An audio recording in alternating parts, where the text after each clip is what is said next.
On the 26th of June 1963, President John F. Kennedy landed here in Berlin and made what is perhaps the most famous ever presidential visit outside of the United States. And of course, he drove past the Brandenburg Gate and the Kaiser Wilhelm Memorial Church, had a little tour of West Berlin, this isolated city in a sea of communism. And then he reached the Schöneberg town hall, where he spoke in front of a crowd of thousands of people and said, "Ich bin ein Berliner." Of course, he didn't mean I'm a jelly donut, but what did he mean? What was happening at the time? Why did he make this visit? Where did he go? I want to tell you all about it. So, let's go.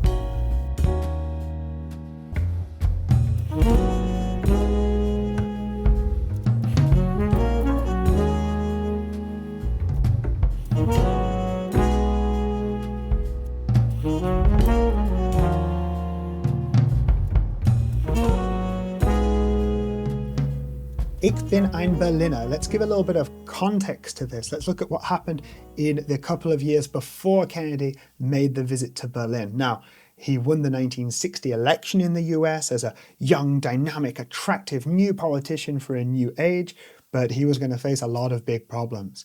One of the first big ones was 13th of August 1961, when East Germany sealed the final border with the West, when they set up the Berlin Wall. The Iron Curtain had gone up a few years before, but East Germany had a problem. So many people were leaving the country. In fact, in the first 12 years that East Germany existed, about 1 in 6 people left the country. And so, not only did they set up the wall, but this was one of those moments that could have triggered an armed conflict. It's not crazy to think that there could have been riots on that day, and that the Americans, Brits, and French might have stepped in, might have started to tear away this barbed wire, and then we can only imagine what either the East German military would have done, or much more likely, the Red Army, who not only occupied East Berlin, but the Soviets, they occupied all of the area surrounding Berlin as well. So once you're surrounded, I guess it's pretty quick, huh? That would be a very quick conflict, unless, of course, the West responded with nuclear weapons. I mean, I know I'm going off on a what if here, but it's not the craziest what if, I think. And so the Berlin Wall going up happens relatively peacefully compared to the catastrophized version I was giving. And it means that Western politicians have to respond. And Kennedy, he responds by saying how bad it is that the communists have to set up a wall and force people in. In fact, not only a wall, but they will shoot people if they try to leave. That shows, of course, that they are not free and that the West is free. And it justifies the existence of the West. Now, in the wake of the wall going up, Kennedy had tried to, I don't want to say placate the West, but reassure the West, let's say, by appointing a special presidential advisor to West Berlin, none other than a West Berlin hero, Lucius Clay, who had been the American general in charge during the Berlin airlift, when West Berlin had been blockaded by the Soviets in 1948 and 49. And he was the leader, the face of basically keeping West Berlin alive, flying in food, water, medical supplies, and of course, dropping little packages filled with raisins and chocolate and sweets for children as well. So you can see why this man was something of a hero in the minds of West Berliners. He was also a military man, right? If you give a guy a hammer, he'll say, "I'm going to smash something." And he did differ with Kennedy on quite a few things. I think he would have liked to have seen a lot more military action in West Berlin. And we can see this from the other crisis I need to talk about, October 1961, the tank standoff at Checkpoint Charlie, the closest the US and the Soviet Union ever got to opening fire directly on one another. Not a proxy war, but the two superpowers pointing their guns at one another. So how did this happen? Well, a couple of months after the wall went up, East Germany was getting annoyed. You see, the 4 occupying powers had agreed after World War II that they would have access to the whole city. And so this means that with diplomatic plates on your car as an American officer, let's say, general, you could drive over to East Berlin and go to the opera. And it was one such figure doing that got stopped in the middle of October 1961. A breach of the agreement, and you could argue from the Eastern perspective, a push to make the West recognize East German authority, East German sovereignty, which they didn't and wouldn't for more than a decade to come. So The West, or rather the US, they do start to send officials over to the East to see if they're getting checked, but they also flex their muscles a bit. They won't just send over a diplomatic car, they'll send armed escorts as well. Jeeps with military police inside who would also be allowed in, but you can see how this escalates tensions somewhat. By the time we get to the end of October, the two superpowers are sending tanks onto the streets of Berlin. And when one hears that the other has tanks moving in this direction, then they send theirs there and so on. And eventually we end up with 10 Soviet tanks on the north side of Checkpoint Charlie, which is the east side. It's confusing, I know. And then on the south side, or the western side, we have 10 American tanks. And they will face off for 16 hours. And this just goes right up the chain of command. Nobody really knows what to do. Both sides know that if they open fire, the other will open fire, and that this could escalate and again turn into nuclear war. And eventually, a back channel between Kennedy and Khrushchev is opened, and one Soviet tank leaves and one American tank leaves, and so on and so on and so on. And the whole thing calms down. But yeah, nobody quite likes being close to World War III. I think that's fair to say. So Berlin is very much turning into a tinderbox. West Germany is maybe not losing support for the US, but feeling like they have a lack of support. Kennedy's relation with West Germany is not going well. Wouldn't this moody shot look better if it looked like it was shot on film? Want to know how we did that? We used Dehancer, and you can do it too on both your phone and on desktop, photo and video. There's a 10% discount code, BERL. Details down below.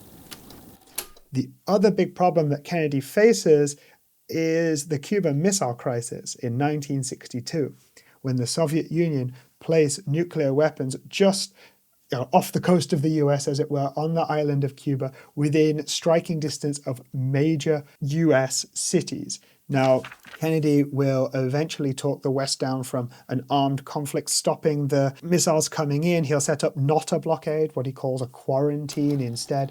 And then behind the scenes, he will start to talk with the leader of the Soviet Union, Nikita Khrushchev, and agree to remove some Western nuclear weapons from Europe in exchange for Cuba hosting no Soviet weapons. And okay, that's a super interesting little period of history, but how does it affect Germany? Well, East and West Germany both hosted nuclear weapons for their superpowers as well. If nuclear war were ever to happen in the Cold War, then yeah, East and West Germany wouldn't get much of a warning. They are frontline places. They would be obliterated pretty much immediately. So Kennedy, he's got a couple of crises. He's installed his guy, but the other Western politician that I think of is the mayor of West Berlin at the time, Willy Brandt, a politician that's in many ways similar to Kennedy, a guy who's young and attractive and very, very dedicated, very, very vocal, very good with the press. He's the only Western politician that I know of at this time who is out there saying that the wall has to go, that this thing is such a terrible thing, destroying this city, that they should get rid of it. But of course, the stakes for a West Berlin mayor compared to a US president are very, very different. The other bit of context we need at this time, if I keep talking about these guys being young and dynamic, is who's the West German leader at this time? And that's none other than Konrad Adenauer, several decades older than both Kennedy and Brandt, who are similar enough in age. He was the West German chancellor since the country was founded in 1949, and he would eventually serve for 16 years. He will be a big part of Kennedy's visit to West Germany and West Berlin as well. The reason why he decides to visit West Germany is to, let's say, fix this broken relationship or make this existing strong relationship a lot better. And I think this is very important that this is done by these new politicians, by Kennedy and by Willy Brandt. Now, this is Kennedy's visit to West Germany. It's not just a visit to West Berlin. He will, in fact, first visit Bonn and Cologne. He will visit a US Air Force base. He will visit Frankfurt. But eventually, 26th of June, 1963, he lands in West Berlin.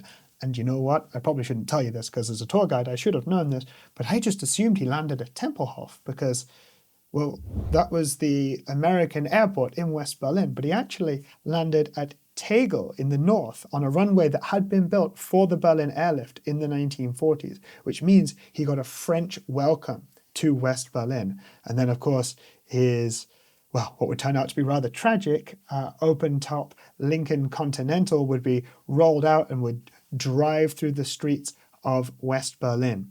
He would be driven past the most famous site of West Berlin, the Kaiser Wilhelm Memorial Church. He would be driven to see the Berlin Wall at its, I guess, most poignant place, at the Brandenburg Gate. There was a platform there where he could look over, and of course there was East German propaganda on the other side and red flags blocking the view through the Brandenburg Gate. And then he would go to the Schöneberg Rathaus. Now, Schöneberg, before 1920, was its own separate town. In October 1920, became part of West Berlin, and it had this, very nice, very attractive town hall, and that was made the town hall of West Berlin. And it's, during this motorcade that I've seen some estimates say 1 million West Berliners came out to see the president. I mean, that would be half of all of the citizens of West Berlin. I read in one place that it was 3/4, that it was 1.5 or 1.6 million people. Either way, I think we can safely say it was hundreds of thousands. At the square itself, I've read that there were 500,000 people, which, just given the size of the place, doesn't feel possible. But what we can get from this is, of course, that there was a huge amount of excitement behind this. And did he stand up and say, "I'm a jelly donut"? No. Very, very, very few people would have thought that at the time. Ich bin ein Berliner. I mean, he says it in his own very distinctive accent, but also using the local Berlin dialect, ich instead of ich. Ich bin ein Berliner. He says, "I am a citizen of Berlin." He calls it the proudest boast in the free Western world. The entire speech is available to watch online. The Americans are really good at making sure that all of these things are available, all of these things are public domain.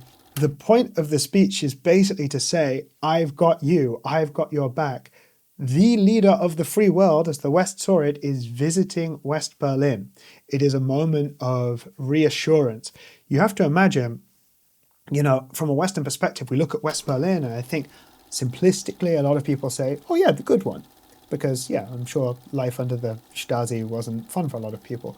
But West Berlin, was it a good place? Was it a safe, happy place to be? Occupied by 3 different militaries, surrounded by a hostile one, inside of a hostile country? It has to have been a pretty stressful place. And sure, even though the West, did a certain job of flexing their muscles, and so they had 12,000 soldiers there between the 3 powers. I met a former British soldier who was stationed in West Berlin. He said that they used to call themselves the 12,000-man speed bump. If the war ever turned hot, West Berlin, it was going to fall immediately. And so having the president of the USA show up and say, I've got your back. If this Cold War ever turns hot, we're going to be here. West Berlin matters. It was a huge deal. And I think one could perhaps argue that this was just the politics of speeches and of symbolism, not necessarily the politics of action, but it certainly mattered a lot to West Berliners. Kennedy would actually die, or be killed rather, in the same year, about 5 months later, in November, in Dallas. And it's in the wake of that the square where he held the speech was renamed. It was formerly called Rudolf Wilder Platz. That was a former mayor of Schöneberg, and it was renamed after John F. Kennedy, a name that it still has today, and there's a plaque there right next to where he gave the speech, but you can't quite stand in the exact same spot because he was on a great big stage.